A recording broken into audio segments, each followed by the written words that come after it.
welcome to What Pet Should I Get? My name is Julia Batchelor, and this is our last program for 2016, and it's going to be a good one. We have Claire Fordrin on the show from Dogtails Rescue and Sanctuary.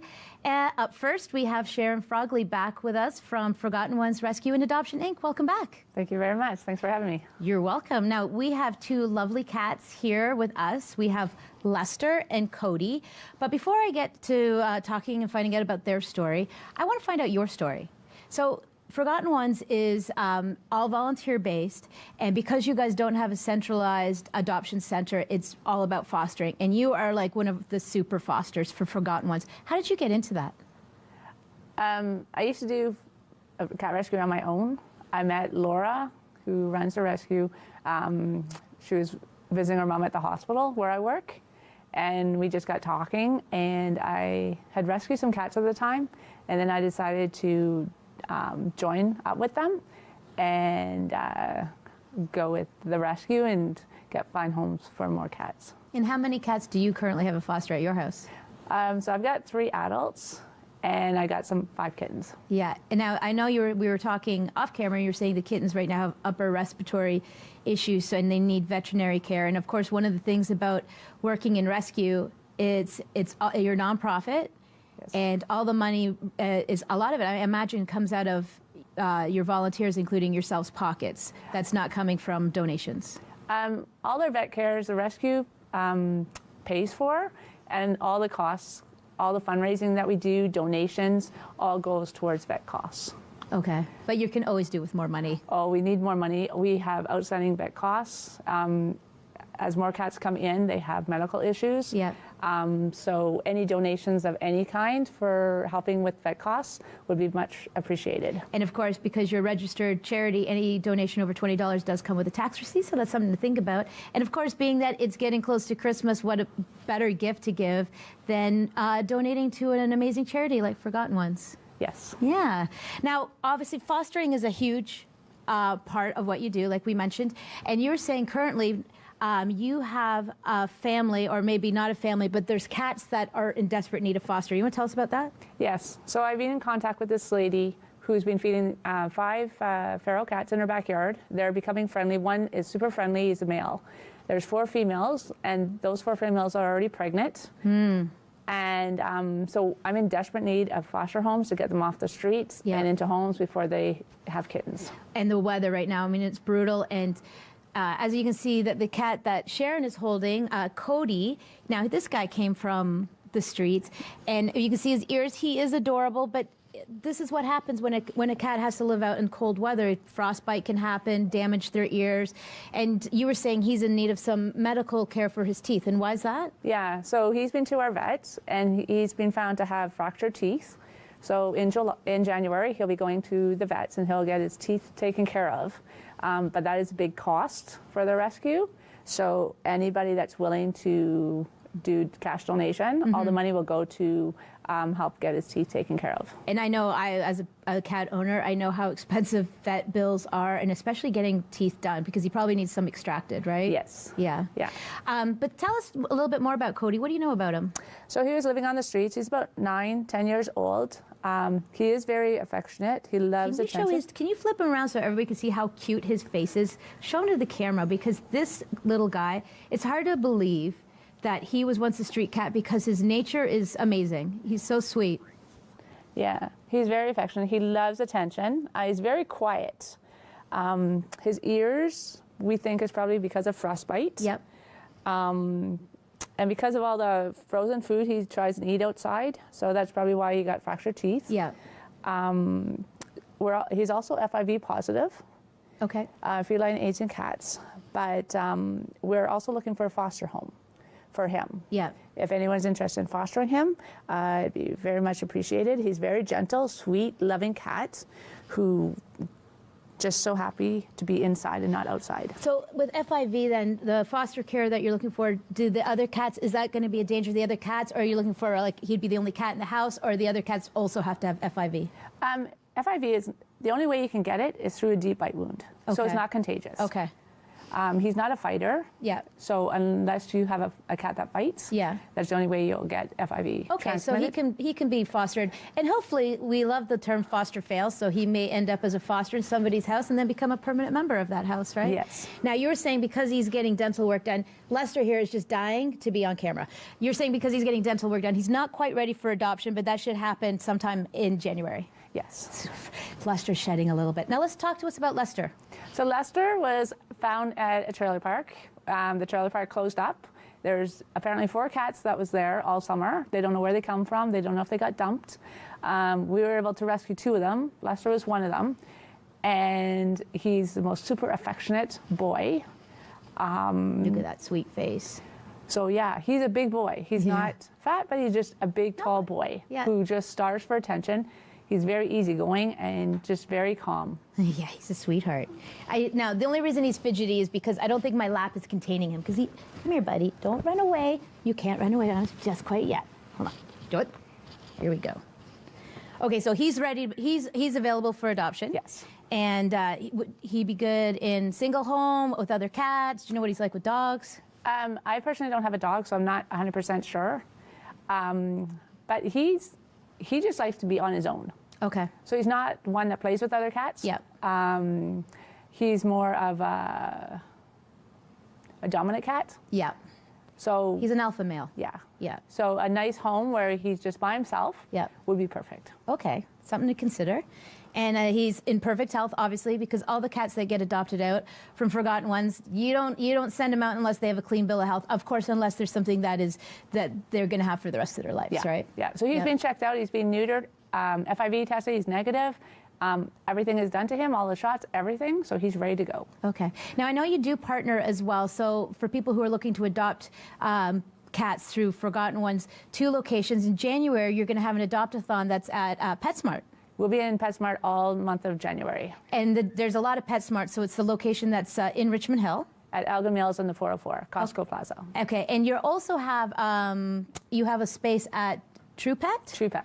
And where's the location there? It's on Yonge Street between Mage Mackenzie and Elgin Mills and the No Frills Plaza. Okay, will we see Lester there, or how? If somebody's interested in Lester, where can they find him?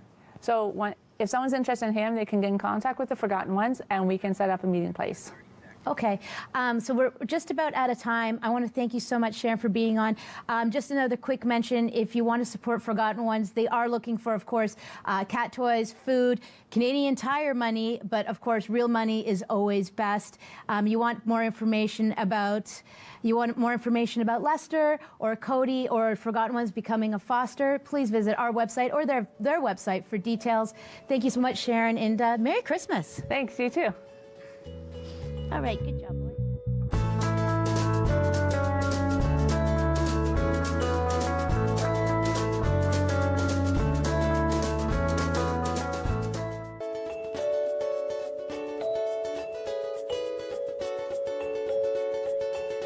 Hello and welcome back. Joining me now is Claire Fondren from Dogtails Rescue and Sanctuary, and she has brought a beautiful and rambunctious dog named Max. But before we talk about him, I always like to do a follow-up. So last week we had Shusha, beautiful dog. If you could just show a picture of Shusha. She was like a white, sort of a husky looking. There she is. Look how pretty she is. She's the most beautiful dog. I know. So any interest in her? So we actually, this past Sunday, Look at that got an face. adoption application for her. So we're just in the process of following up with the family and making sure that they're sure and making sure that it's a good match. So our fingers are crossed Yep. that we'll have a Christmas miracle for Oh, Shusha. yeah. Best time of year to adopt a dog is Christmas. I mean, obviously, it's a lifelong present, but such a great present. Yeah, Right? absolutely. Now, you are doing, Dogtails does an amazing job at rescuing and adopting out dogs. Some dogs, though, spend a little bit more time in the shelter than you want. And I know you are doing a really cool photo series called The 12 Dogs of Christmas. We are. And you have one guy, Tank, and I believe Tank was on our show. We might have brought Tank last year. I think There we he did is. actually. Yeah, with those, look at those striking eyes he Yeah, has. he's a beautiful dog. So now, what's Tank's story? So Tank was surrendered to our shelter about a year and a half ago now. So Tank has been with us for a long time, and this is actually going to be his second Christmas in our shelter, which is really sad. So, I mean, Tank, he's a staff favorite. He Yeah. is the dog that Everyone loves. We all love. Yep. The owner of our shelter, Rob, will literally go and have naps in his room. He's a huge people dog. He loves people. Just He's like this great guy. with kids. Yeah, clearly. Okay, Max. The issue with Tank is he's not great with other dogs. So Okay. we are looking for a home where he's the only He's an alpha dog. Yeah, Yeah. he needs to be the lone wolf, so to speak. And that makes it harder to find him a home. I mean, there are a lot of families, all of the families that have applied to adopt him have had other dogs, and it wouldn't have been a good match. Yeah. But I mean, if you're a family that doesn't have other pets, he will be your best friend for life. He is the sweetest, most affectionate dog, and he does this really cute thing. Whenever you go into his room, he always gives you paw. So he's very charming, and we really hope Well-trained, that, smart. Yes, very smart, and we're hoping that he'll have a home in time for Christmas this year. All right. So now there's 12 dogs at Christmas, obviously. And Yeah. another one of the dogs that was featured is Max. If we can show Max's photo in his winter wonderland. Look how beautiful Yeah. that photo. And Max is here. He is. So what's better than seeing a photo of Max than meeting Max in person? Yeah. As you can see, this dog is a love bug. He loves is. people. He wants to constantly be around people. And he loves being outside. He's 7 years old, but he's still full of beans, and Yes. as you can see. So Max, he was surrendered to our shelter a couple of weeks ago, but it's a big priority for us to find him a home. Okay, buddy. You have, Because this is your he's- moment, bud. We need to get a good shot of your beautiful face. So here, have a seat. You sit. Good boy. Good boy. Good boy. Now, look into that camera. Yeah, so There what's you his go. story? Because, I mean, he made it onto the 12 Dogs of Christmas. Yeah. So So Max, since he's been in a home for his entire life and was recently surrendered to our shelter, he's finding the shelter environment very stressful. Yep. So we definitely think that he'd be a lot happier and a lot more comfortable in a home. And he's just such a people dog. He wants to be around people constantly. And, you know, we spend as much time with our dogs as we can, but nothing can compare to a home. Yeah. So, I mean, for Max's emotional well-being, it's really important to us that we find him a home as soon as possible. how's he with other dogs? He's great with Yeah. other dogs. He likes dogs that are a little more chill if they're really rambunctious. He needs to be the busy one. Yeah. That's hilarious. Yeah, okay. Yeah, so not like a super crazy rambunctious dog, but he's good with You know, most other dogs. The I one get- thing he is not great with is cats. Okay. So we need a cat-free home for Okay. him. Well, he's like got a probably he looks like he's part husky. He is, So that yeah. means like dogs like this they're a more intelligent breed, but they need to be kept active too. Yes. Right. So one of the things that you're looking for a home potentially is you probably want a home with some space. Yes, some space. Max definitely wants a big backyard, and he wants a family that will take him for long walks to really drain this energy. Yeah. How old did you say he was again? He's 7 years old. 7. Yeah. Okay, and so how long? He hasn't been here too long, you said, but you really want to kind of get him back out because, like you said, that the shelter environment is it's a little bit stressful. A little stressful, as is a television studio, clearly. You know what it is? It's because there's people behind all of these cameras, and this guy just wants to meet everybody. He does. Right? Yeah. Well, hopefully we can find. Sorry. Hopefully we can find a home for Max coming up. Sorry, I just lost my train of thought there. I heard some clicking, and I was like, "Where is that coming from?" Hopefully we can find Max a home for Christmas because now, as I said earlier, now is the time of year to perfect present, right? A new family member that you're going to have for many, For many life. years. Yeah. Yep. I mean, because Max is only 7, and a dog like this will live to probably about 15 or so. Yeah, and Yeah. that's a message that we really want people to be aware of. I mean, a dog is for life. Yeah. You know, there's something that you need to take into consideration if you're moving or if you're circumstances change. This is a life that you're responsible for. It's a huge commitment. So and that's a key thing for you guys too, right? When you're vetting, basically the families get vetted, and some people I know they wonder why is the process for I just want to adopt a dog. You think that I'm taking this dog off your hands, I'm doing you guys a favor, and a lot of people think that, and then it's don't feel judged. Right? Don't feel judged. It's like you just want to make sure that you have the perfect home for this dog so that the family doesn't take the dog home and say, you know what, this isn't the fit, this isn't the dog that we need that works for our lifestyle. Exactly. And you know what? These dogs are like our babies. So even once they're adopted into new homes, we still care about them and want them to be okay. So that's why it's so important to us. Well, and I know, and for people who do adopt dogs from Dog Tales, they're welcome. They're welcome to come back. Yes. Yeah, come back for a visit. And for anybody who's been to the Dog Tales farm, it's a beautiful place, and you'd want to come back and visit and have your dog go out for a run. Yeah, and all of the dogs, people are always worried about bringing their dogs Hold back. that thought, Claire. We're going to see more of Claire on the other side of the break. But we got to say bye to you, Maxie. Hi, my name's Jessie Bainbridge, and this is my Chihuahua Cow. I just met her. I'm normally a big dog person. I met her and she was the friendliest Chihuahua. She was quite overweight when she came in, and I just fell in love. Cow loves everything and everyone. Any dog, especially cats, she really likes cats. It's just a fun, loving Chihuahua. She puts a good name to them because some of them can be quite nasty. I love Cow so much because she's a great companion for me, and yeah, she's just so much fun.